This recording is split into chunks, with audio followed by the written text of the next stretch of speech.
Do we have two-tier policing in Canada? Well, definitely we do here in Toronto. That's my experience. Hi, I'm Brian Lilley, political columnist with the Toronto Sun. Joining me to talk about this ongoing problem, Lorrie Goldstein and Warren Kinsella, both columnists in their own right for the Sun. And Warren, I was at Nathan Phillips Square on Wednesday night. It was the 600th day since Hamas took hostages out of Israel, 58 of them still being held. And it was a small gathering of people trying to have a commemoration, and they wanted to shut us down. Uh, Corporate security was there, Toronto City Hall staff were there, the police were there, and you could see City Hall staff trying to get this whole thing shut down. I've never seen that with the guys carrying Palestinian flags. In fact, I said that to the security guard, saying, if you don't leave, you'll be arrested. I said, you wouldn't be doing this if we had the other flags. I said to folks that were with me in this small group, I said, does anyone have a yoga mat? We can call it a prayer mat, and then they'll leave us alone. There's a real problem with two-tier policing on the protest front. Small, peaceful protests are harassed. Large, aggressive, sometimes violent ones are left alone. I encourage people, don't listen to me. Don't listen to Brian. Don't listen. Lorrie writes great editorials on this. Brian writes great coverage and columns on this.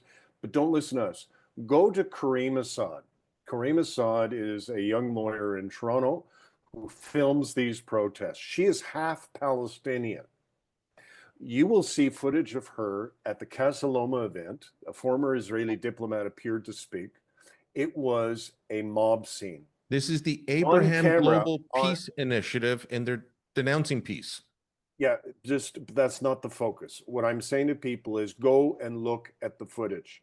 You will see someone on camera give a threat, what sounded like a death threat to me, to Kareem Assad on camera while a cop is standing right there doing nothing.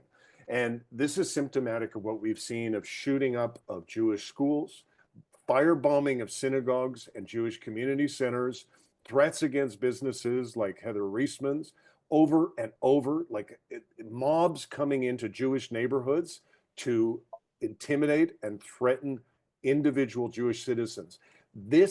Canada has one of the worst reputations for anti-Semitism in the world, and the capital, the epicenter of anti-Semitism in Canada is in the city of Toronto because of Olivia Chow and because of Myron Demkiw, who is the chief of police. Both of them deserve to be defeated and removed as a consequence of their shameless abdication of leadership and their abandonment of a minority that represents 1.4% of the population in this country and is experiencing 70% of the hate crimes.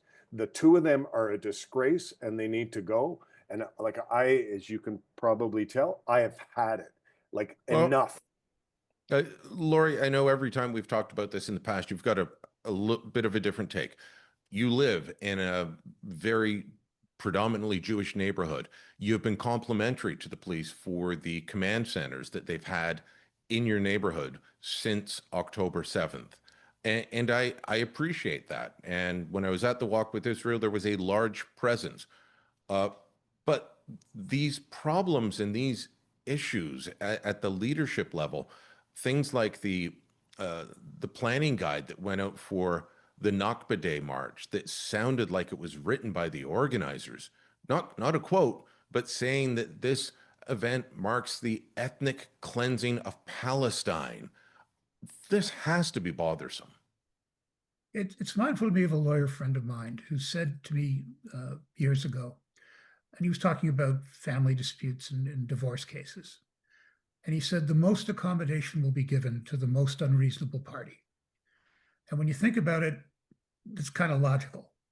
The police are confronted with a problem. They have two communities very passionately, feeling about an international issue. But one of them, I think, objectively, is the more unreasonable. It's the one that goes out and, at all the things that Warren referred to, smoke bombs, demonstrating outside Jewish hospitals, shooting at day schools, Jewish day schools, swastikas, cemeteries defaced. That's what one side does. The other side just had 56,000 people, and I believe both of you were there, Yeah. peaceful Yep. march in support of Israel. And the only reason police were needed was to keep that other group of much smaller numbers away. But this has been going on for a long time in policing, I think generally, and in Toronto. They have made their primary goal to, in a superficial way, keep the peace. Keep the peace. So how do you do that when there are 10 people screaming and yelling, masked, smoke bombs, carrying what might be grenades, and another lawful person who comes up to them and goes and challenges them? They're going to remove the one person. That's what they're going to do. And so it's to me it's a problem now of the philosophy of policing, which is just keep it so that nobody gets shot, and we don't want to be accused of Islamophobia, right? And that's not good enough. And people can see it. You know, the one thing that gives me comfort is that so many of the two of you, non-Jewish allies, you can see it. You see the double standard. You know it's there. And it's much more effective when our non-Jewish allies say it than when people like me say it. Because obviously I'm going to, well, yeah, he's Jewish. So of course he feels that way. In terms of, for example, Olivia Chow, okay, I could understand not going to the flag raising of Israel at City Hall, even though that happens all the time. I could understand her not even going to the walk with Israel, okay, because now, but when she didn't go to one which simply called for the release of the hostages, that's where I just went, okay. I I was astounded by that. All it was release the hostages, which, by the way, would end the suffering of the Palestinians.